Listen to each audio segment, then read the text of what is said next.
どうも、全国の中二病患者の皆さん、ハンターハンターが大好きということで定評のある信姫です。最近 VTuber の総数が4000名を超えたということがファノラさんの記事で判明したわけだけど、本当に増えたわよね。それでね、本題に入るわけだけど、今日はね、もしもハンターハンターの世界に VTuber が来たらどんな念能力になるのか、どの程度の強さなのかっていうのをランク付けしていくわ。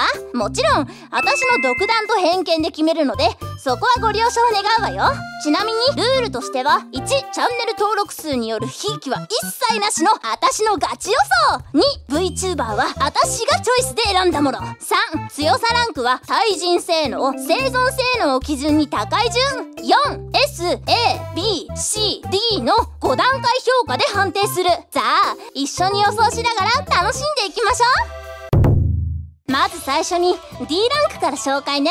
馬越健太郎、能力は強化系。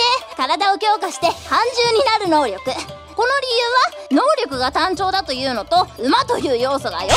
脚力があるから走る能力は高そうだけど、それ以外は弱いかなってところね。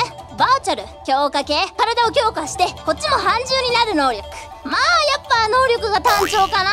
馬がね、こっちは上半身だしね、弱いっていうところで D ランクかな。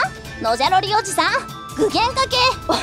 おにぎりを作ることができる能力っていうか、もうまんまなんだけど、おにぎりを作るだけだからね、殺傷力がねちょっと弱いの。たまにねちょっとね炎上しちゃったりするから、実際はね炎熱系かもしれない。次に C ランク、月野みとちゃん、強化系。体の毒素を取り除く能力。これ最近ワイドファイターとコラボしちゃったりとか、何かと洗濯にゆかりがあるわけじゃない。洗濯機の上に iPhone X 置いてこうやって配信したりとかね。やっぱね、だからそういうところも含めて、まず C ランク、ゾンビコちゃん、変化系。 BB 弾を鉄に変える能力。まずエアガンを保有してて BB 弾を鉄に変えることができちゃうんだけど、銃撃戦ではまあそこそこ活躍できそう。それ以上の能力には太刀打ちできなさそうだから C ランクね。あとはつぐちゃん、特質系。相手の心を読み取る能力ミステリアスじゃない。まあ絶対になんかね、つぐちゃんはね相手の心を読み取りそうだと思うのよね。でちょっと強キャラな匂いがするんだけど、殺傷能力としては低そうだから C ランクで、能力の使い方とかパートナーが優秀だったらかなり光りそうじゃない。期待を込めて C ランクで。未来あかりちゃん、特質系。相手を魅了しちゃう能力。異性に自分のことを好きにさせちゃって仲間にすることができるの。すんごい強そうじゃない。でもね、単体での戦闘能力がないから強さは味方次第ってところかしらね。絆愛ちゃん、特質系。全てを記憶する能力。一度覚えたものを絶対に記憶する能力を持ってそうだから。だってインテリジェントなスーパー AI だから補助系の念能力持ってそうじゃない。でもね、戦闘向きじゃなさそうなんだよね。あとほら、愛ちゃんって性格が優しいから C ランクってところかしらね。時のそらちゃん、操作系。歌を聴いたものを操っちゃう能力。個人の能力値は低いんだけど、歌によって他者を操って戦うスタイルなわけ。単体の性能がやっぱり低いんだよね。だから隙を突かれて本体叩かれちゃったら終わるわけじゃん。だから C ランクってところね。名取さなちゃん、強化系。対象の体を修復して強化する能力。まあナースだからね、対象を回復することができるサポートキャラってところかしらね。でも能力の使い方によっては潜在パワーをさらに引き出すこともできちゃうわけ。でもね、単体での殺傷能力が低いからあくまで相方がいないと弱い。でもカウントダウンとかして321とか言ってね、やっちゃうんじゃないあ、でもこれもランクは C ランクってところかしら。次 B ランク、ここからどんどん強くなっていくわよ。角羽赤木姉貴兄貴。変化系。あらゆるものの形を変えちゃう能力。素材さえあればその素材をもとに武器などを具現化することができちゃうの。でも鉄がなければ鉄性質のものを作れないから、まず場所を選ぶ。工事現場や化学工場などで戦ったら恐ろしいほど強くなるんじゃないかしら。ギルザレン、強化系。相手の血を吸い取り強くなる能力。まず吸血鬼なので血を吸うと強くなるから単体性能は高め。血を吸うことで強くなり続けるんだけど、その反面太陽にはね吸血鬼だから弱そうじゃない。だから夜間は強そうなんだけど昼間は動けないからこのランクってことね。シスタークレアちゃん、放出系。天使を召喚する能力。神話の世界の天使を召喚し戦わせることができちゃうの。召喚できる天使はクレアちゃんの助けた人の数に応じたものが召喚されるわけだから、最初は小さい天使なんだけど物語の終盤になるにつれて超強いのを召喚しそう。ロボコちゃん強化系、身体能力を限りなく上げる能力、スピードが速そう。だってさロボなんだよ。ロボだから単体性能が高いわけじゃない。武器を持つと身体能力と合わさってさらに強そう。オーバークロックすることによって一時的ではあるが身体能力を底上げして上昇できるの。でも反動が大きいから戦闘終了後に丸1日シャットダウンしそうおめししちゃん特質系、お互いの視覚を共有することができる能力。戦闘スタイルは体術系なんだけど双子だからコンビ技が強そう。能力によってお互いの視覚を共有して視覚をなくすことができそう。視覚だけ。乾慎一郎操作系、糸を自在に操ることができる能力。能力自体はそんなに強くないんだけど乾の身体能力と合わさるとかなり強くなるわけ。手裏剣を自在に操ったりあらゆる任具を操作してかなり強キャラになる。糸の強度も強化することができちゃうから糸で相手を拘束しちゃったりもできるんだよね。鈴木まさる変化系、電気を操る能力ビリビリ。体に帯電された電気を出力し体を高速化させたりしそう。体がちっちゃいからスピードが速くって敵を翻弄しそうじゃない。小回りが効くんだよね。幼い頃から電気浴びて生活してそうだから B ランク。次に A ランク。ここから先は旅団クラスよ。ケリン変化系、あらゆるものを爆薬に変える能力。触れたものを全部爆薬に変えることができちゃうの。それはたとえ人でも。単体性能では間違いなく上位。広範囲での爆破攻撃に長けてるから1対多数に対しての殺傷力が高くて危険人物扱いされそう。天神琴音ちゃん特質系、札に書いてあるルールを絶対に守らせる能力。お札とかまず投げてきそうじゃない。ピシュンピシュンって。お札に書いてあるルールは守らなければいけない。そのお札のルールを1日守らないと剥がせないことになっちゃうわけ。実際の戦闘力は他に劣るんだけどテクニカルな戦い方で一番面白そう。ガッシュでいうキャンチョメ的なポジションで化けそうってことで A ランクよ。この私織田信姫、ちょっとね自分って言うと S とかね行きたかったんだけどハンターハンターのオタク的な部分と私の自己顕示欲なの部分がね妥協してここに落ち着いたわ。能力は放出系、炎を操る能力。まず武器が刀を振ると炎も出すこともできちゃう。炎の竜を生み出すこともできる知らなかったでしょ。近接と遠距離の両方でも対応ができそうだから私は A ランク。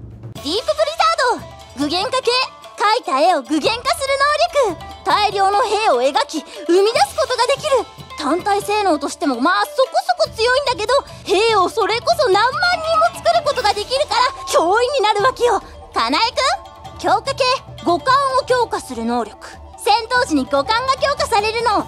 視力が8まで上昇して 4km 離れた位置の音も聞こえちゃって痛覚も一時的になくすことができて戦闘が終わるまで殺人モードになる。状況を速やかに判断して攻撃できるため銃を持つと最強に強いわけ。道明寺春人特質系、絶対服従の能力を持ってるわ。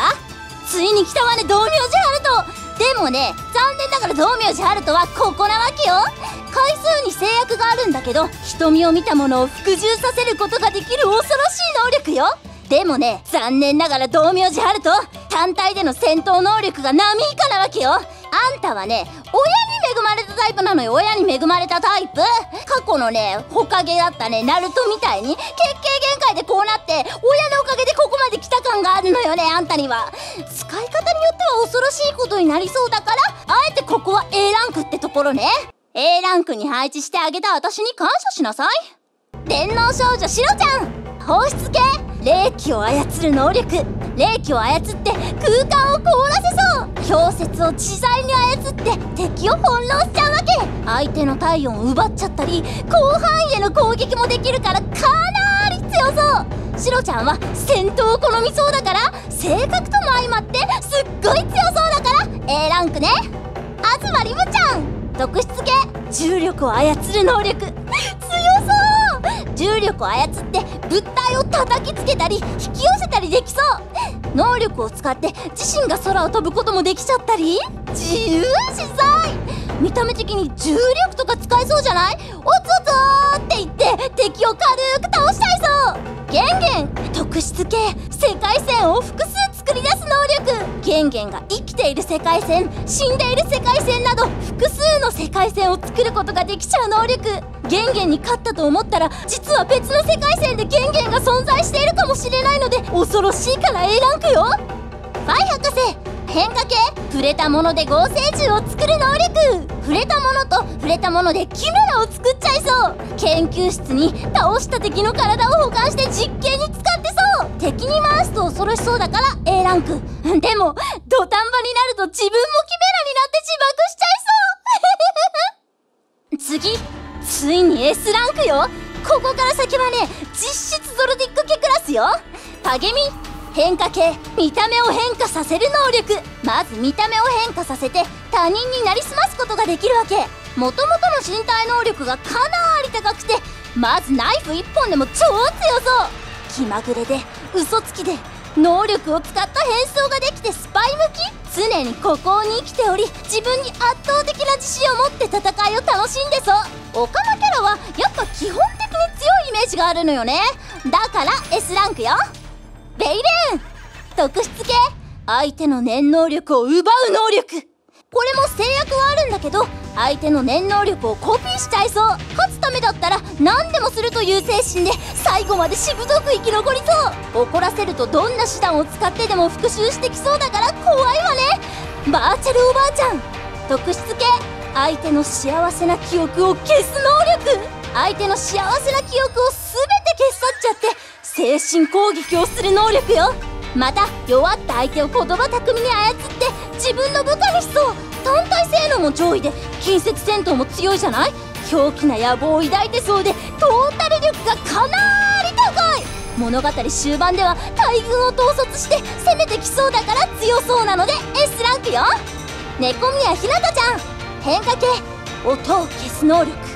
音を消して忍び寄りさっとヘッドショットしそう。単純に能力値が高そう。円の範囲が尋常じゃなさそう。索敵能力は多分 VTuber 界でも最大だと思うわ。武器を持ったら相当強いと思う。ピトークラスな気がするから S ランクよ。アンチンは念能力がなし。単体能力が非常に高く身長体重は 110m 5万4000トン。生まれた頃から最強で上位勢もなかなかアンチンには手を出せない。怒らせたら一番怖い存在だからアンチンは勢力争いからは外れてそう。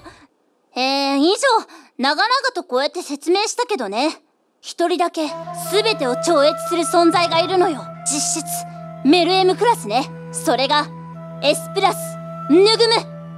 念能力はまだ判明してないわ。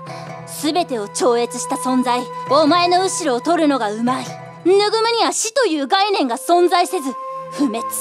人々の心にヌグムが存在する限り生き続ける。ある意味一番怖い存在だから S プラスよ。いやーどうだった私の予想。多分ハンターハンターの世界に来たらこんな感じのパワーバランスになるんじゃないかなって勝手な予想ね。私はやっぱり正直ジョーのゲーくらいな感じがするわね。